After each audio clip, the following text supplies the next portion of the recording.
We saw the Patriot Act. Now, right after 9/11, a bill is proposed called the USA Patriot Act. Now, what happens if you vote no on the Patriot Act? What are you? I did.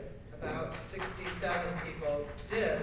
But, you know, I come from a district where people understand that.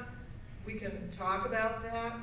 But you know, I'm not defending all my colleagues who voted for it necessarily, but I understand it, that it's hard when you give names of legislation like this to bills to then come home and explain why did you vote against the USA Patriot Act after 3,000 Americans were killed. This was viewed by the last administration as an opportunity to pass an agenda that has long been on the right-wing agenda.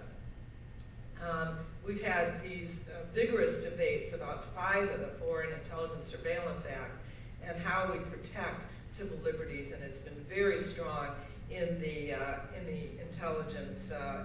These debates have been ongoing in the Intelligence Committee. So I'm hoping that now that I have this some position of power, that we're going to be able to at least unveil for the Intelligence Committee, where, by the way, you know, we can't tell anybody, but I'm trying to figure out, one of the things I want to look at is classification, declassification. I think we over-classify, and that embarrassment is not a good reason to classify information. In other words, that it's going to make you look bad is not a reason to keep information away from the American people. But we do have our own human rights, civil rights battles left.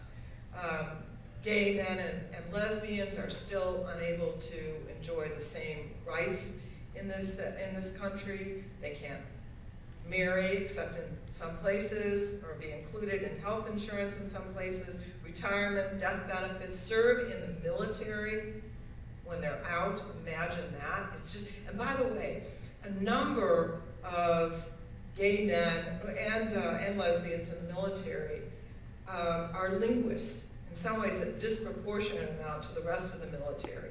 A critical need for our country to have people who understand and can speak a language and identify with a culture. And if they're exposed as homosexuals, they're out. It is so incredibly counterproductive. Nor can couples immigrate. You know, we deal in my office about 80% of the time with immigration issues. If one is married, you can petition for your spouse to come to the United States. A gay couple, they're sunk. There's no justification under the law right now for them to be united as a family, and there's a lot of tragic stories about that. We certainly aren't done with the race issue, despite the historic election of the President of the United States, nor is gender discrimination behind us.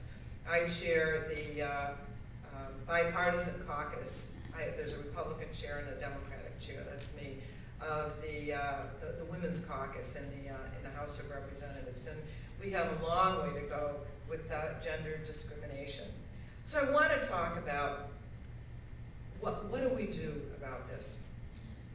First of all, let me just say, in my job, I have had the privilege of meeting some of the most incredible human rights defenders around the world, who, with just some help and support, even sometimes just moral support, but of course, if they were to have official government, U.S. government support or financial support, could go a long way to addressing their problems. I'm wearing the scarf today. Women of Zimbabwe arise. I met a couple of the fiercest women who came to the United States to talk about what's going on, women in Zimbabwe, and women who have been imprisoned in Zimbabwe, one woman 49 times, another 39 times, and the incredible hardship of living in safe houses, but they are determined that empowering women will be the key to the stabilization, the democratization, the health of their country, and they will not quit. I met a young woman from Pakistan. I believe her name was Mukhtar Bibi, I remember the Bibi part for sure, who was sentenced by the village elders, all men, in a small remote village in Pakistan to essentially gang rape in front of the community. The usual, and it was for the alleged sexual misconduct of her 13-year-old brother, who was probably himself a victim of that rather than a perpetrator. The usual and expected outcome of that is that the woman commits suicide, because after that she walked home with clothes ripped off and made it to her house and fought back. Barely literate herself, took on the government of Pakistan, the leaders of her community, came to the United States because Glamour magazine had given her an award that she was going to use to buy vans to travel around the country and help victims of this kind of violence. And I said, how did you do that? And she said, well, my mother supported me, which is huge. My God supported me.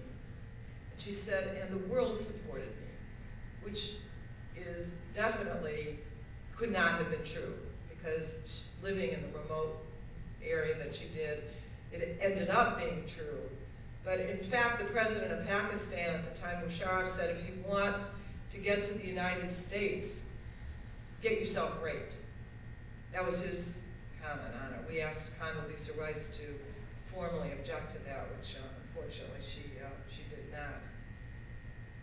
I met labor organizers in Colombia. Many labor organizers have been killed, or people who join labor unions or advocate for them. And yet they persist. They go on under the most difficult of circumstances. So we need to be inspired by that kind of dedication. Going back to where I started, that we can do this work without that kind of fear hanging over our heads. How do we do it?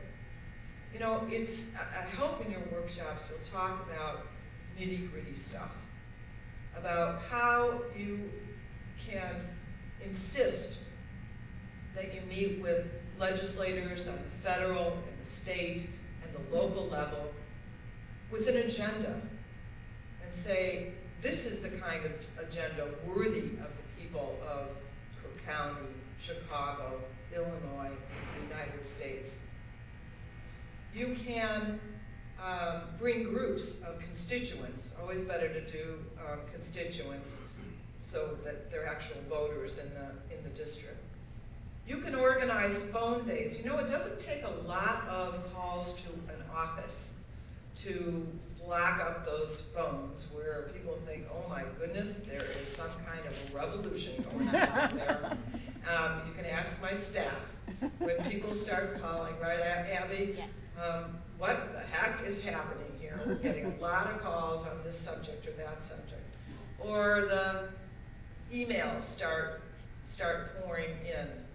I remember before the war,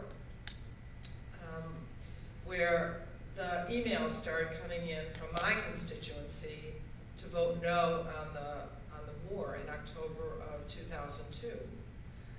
And at first, you know, there were a few, and then they started piling up, and then I started just walking around with them, including to the floor of the House, and then I needed help from my staff to walk around with them.